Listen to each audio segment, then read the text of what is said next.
But about, I mean, there's been kind of unprecedented access to the program here compared to what we're used to. Can you talk a little bit about your philosophy on that and how that's good for the program? Again, I felt when I was hired here that it's a beautiful place. It's a great facility. Got a lot of guys that are working hard here. Got a heck of a staff that I'm really proud to be associated with, and so I don't see why we can't let you guys in every now and then to see what we're doing and see what we're all about. The players seem to have kind of embraced that too. Do you get that sense? Yeah, they do, and I think it's good for the program when people can see the type of players that we have here, which are high character kids, kids that want to be coached and want to be good, and most importantly want to get a great degree. So the more those guys are seen by people in the community and around the country, to me, is good. Bill, everybody's been kind of talking about the passing game, what you're going to bring to the passing game, but what can we expect from Silas Red and the rest of the running game for next year? Well, to be honest with you, I'll tell you the running game is ahead of the passing game right now. I'm pretty pleased with where the running game is, and I've been pleased with the offensive line and the blocking of those guys and the tight ends and the running of the backs. So I think that Silas Red obviously is the top back coming back, and he's had a really good spring. He's a great kid to be around, and it's a really solid group that's at that position. So it'll be fun to watch those guys grow throughout the rest of the spring and into training camp. Is he going to be more involved in the passing game than he was, I guess, last year? I don't know. How involved was he last year? Not very involved. Yeah, well, I don't have any idea. So, but yeah, we throw to the backs. So, Bill, you're 8 practices or so in.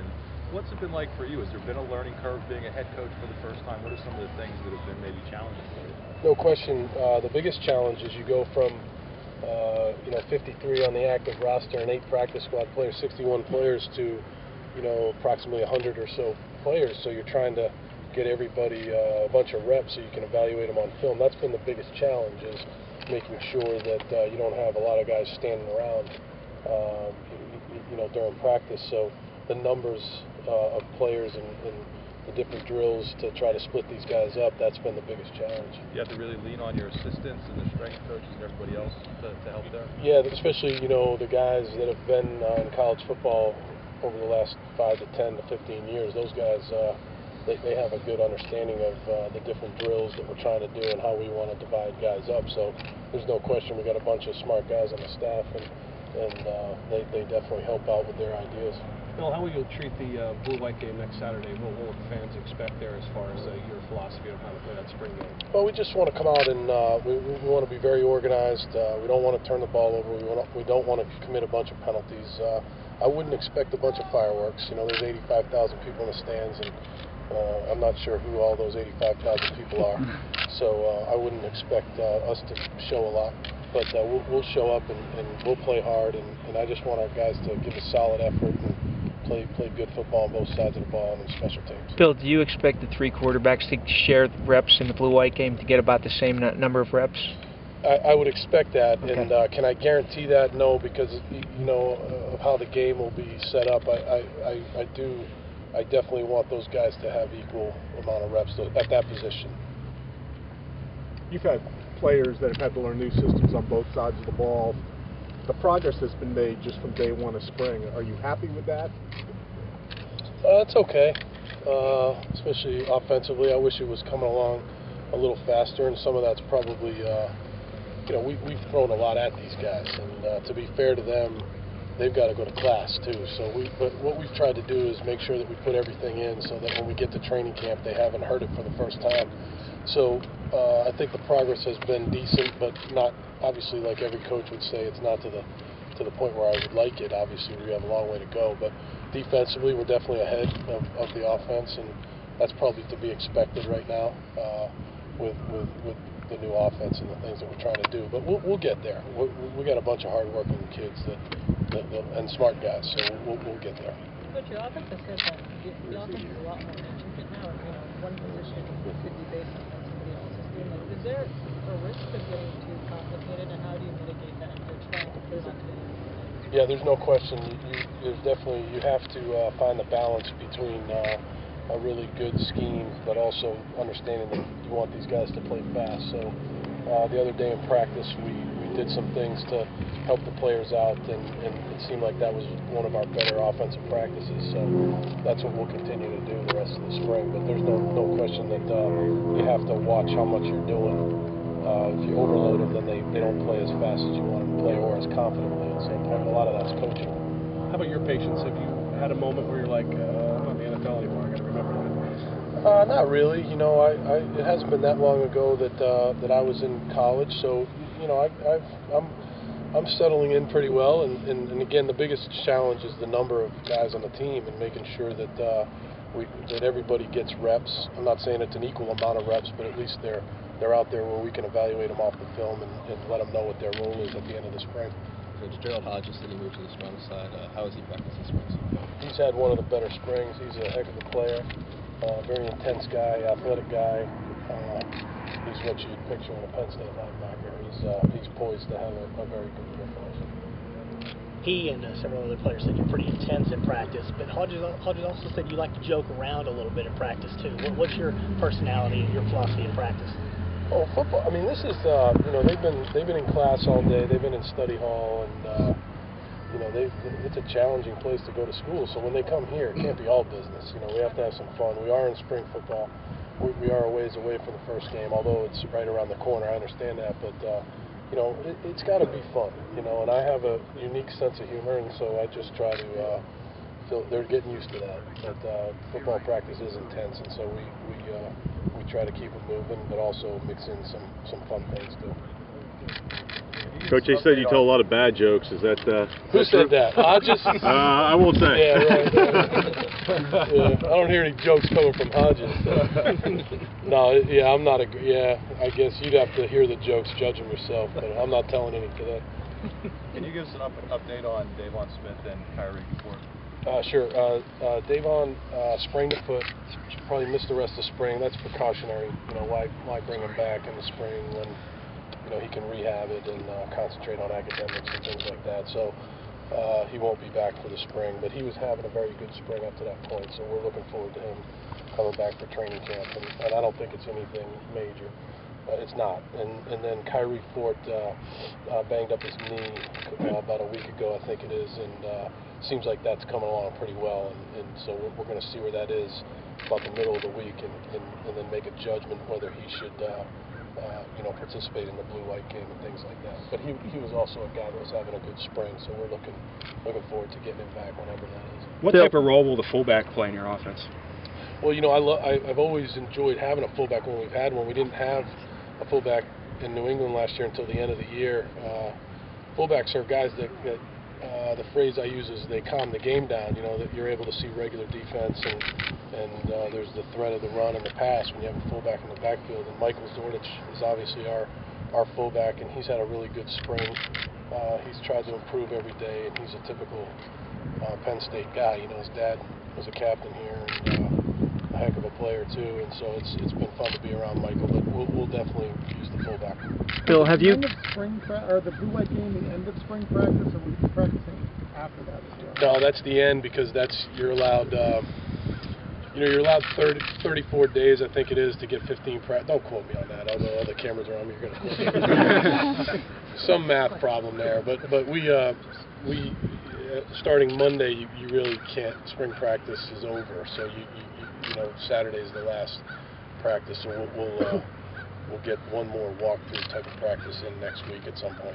Bill, have you gathered enough information about the incident in Devon Smith's apartment on campus? You said you wanted to collect evidence before you made a decision. I was just wondering if you're still collecting information on that. Yeah, I'm still collecting information on that. Again, like I said, Devon hasn't been charged with anything yet, as far as I know, and I'm still collecting information on that. With the quarterbacks, is consistency, could that be a factor that could cause some separation with the three, or is there another factor or other factors?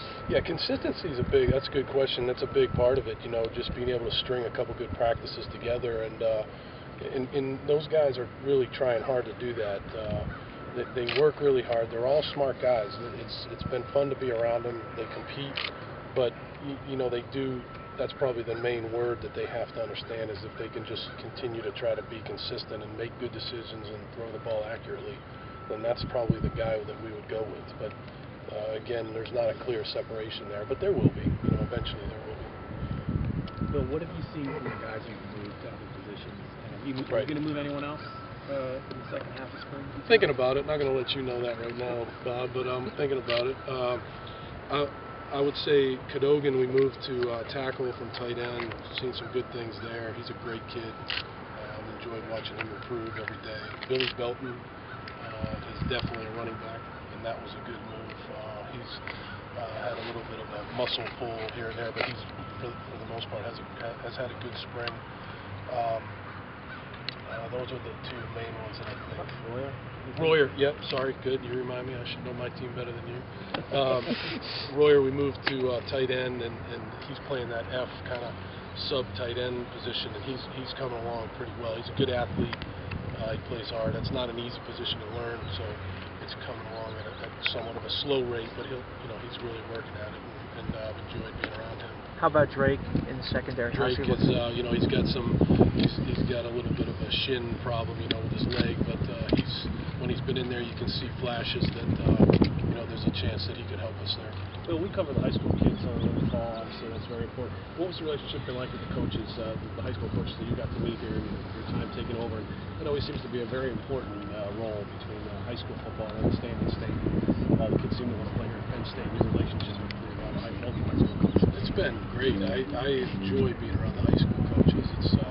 We had a big clinic here, and hopefully next year we'll have even more coaches here. But a couple weeks ago we had about 400 coaches here, and that was great to get to know those guys. And then I've spoken at some clinics around the state, and it's a passionate state for high school football, and some great coaches, and really it's fun to be around those guys and get to know them. What is it about the Blue White game, not knowing who's going to be in the stands, and we might not see everything, but given that this is the first time the fan base is going to see what you guys are all about, does that factor at all into what we're going to see come Saturday? Yeah, I mean, look, we want to look like a sharp football team, but again, I'm not going to.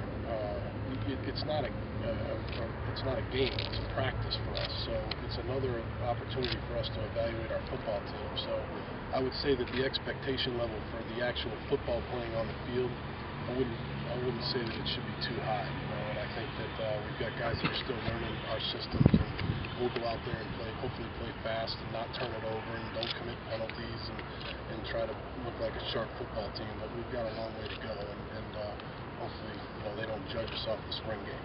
What is it like trying to develop and evaluate players that you had never seen a few months ago? Is that tough doing both those things at the same time? It's fun. It's one of the joys. It's really a fun. It's the best part about coaching, is that you're able to evaluate guys while you're teaching them, and part of evaluating a guy is how he picks things up mentally. So that's been one of the best parts of the last 8 practices, headed into 9 today. So it's been fun to be a part of that. So what's been the biggest change for you? I mean, what would you have been doing this time last year? I knew you would show up somewhere. I knew you'd be lurking. Last year, NFL, you'd be getting ready for the draft, so you'd be traveling around to schools and preparing for the draft right now. So yeah, there's a lot more time in the NFL between the end of the season and when the mini camp starts. So it's different. I went from the Super Bowl for a couple months, did some winter conditioning here, some recruiting and things like that, and then now you're right back into football. So it's been definitely something. Will you take any time off at all this summer? I mean, or can you just keep going like this nonstop right into the season? Yeah, I mean, I'm 42 years old. I mean, I got energy. I mean, I'll take a little time off here and there, but the priority is my family and the Penn State football program, and so I'm gonna put everything I have into both those things, and hopefully at the end of the day, I'm a good husband, I'm a good father, and a good football coach. What's after the Blue White game?